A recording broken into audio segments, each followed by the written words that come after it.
नमस्कार, मैं नंदिता भट्ट आप सभी का स्वागत करती हूँ हमारे चैनल दी ऑटरिंग में। असली अदालती मामलों में भले ही तारीख पर तारीख मिलती है, मगर फिल्मों में 2-2.5 घंटों में ही काम हो जाता है। यही मज़ा भी है। थिएटरों में सिनेमा की वापसी हो चुकी है और अक्सर रोमानी कॉमिक फिल्में लिखने वाले रूमी जाफरी बतौर निर्देशक कसी हुई थ्रिलर मिस्ट्री फिल्म चेहरे लेकर आए हैं। अदालतें नाटकीयता से भरपूर होती हैं और इस फिल्म में भी अदालत का नाटक है जो असल से कम नहीं लगता। न्याय की दुनिया के कुछ रिटायर बूढ़े अपनी हर शाम एक घर में इकट्ठा होते हैं और वहाँ कोई केस बनाकर अदालत जैसी जिरह करके किसी नतीजे पर भी पहुँचते हैं। फिल्म बताती है कि अदालतें फैसला करती हैं, न्याय नहीं। फैसले और न्याय में फ़र्क होता है। फैसला तथ्यों पर आधारित होता है, अतः ज़रूरी नहीं कि वह फैसला न्याय ही हो।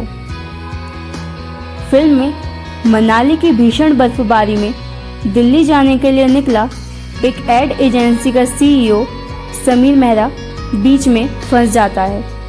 उस रास्ते में उसकी मुलाकात परमजीत सिंह भुल्लर से होती है, जो उसे अपने दोस्तों के बंगले में लेकर आता है और बुजुर्ग दोस्तों की उस चौकड़ी में उसे भी शामिल करता है।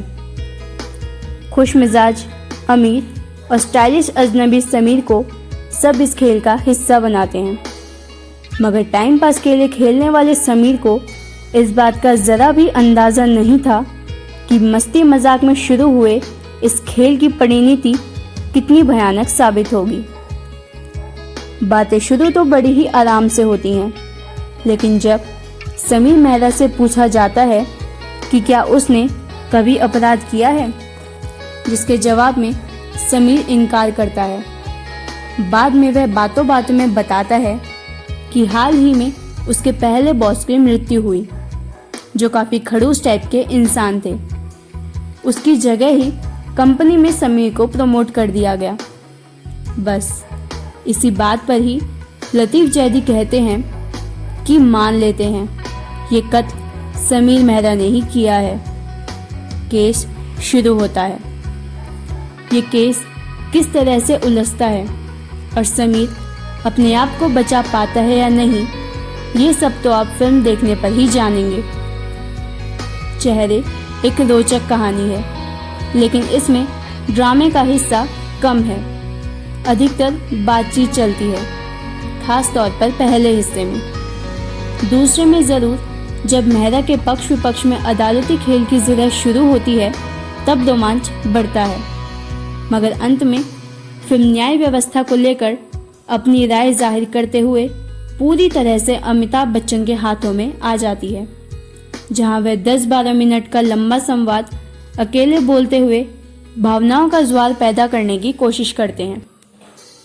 उनकी बातों का सार यही आता है कि न्याय और फैसला अलग अलग चीज़ें हैं। अदालतों और न्याय को लेकर दुनिया भर में तमाम विचार हैं। कागज़ पर कहानी मजबूत दिखती है। रंजीत कपूर और रूमी जाफरी की कलम से इसके कुछ मजबूत हिस्से निकले हैं। कुछ संवाद भी बढ़िया हैं।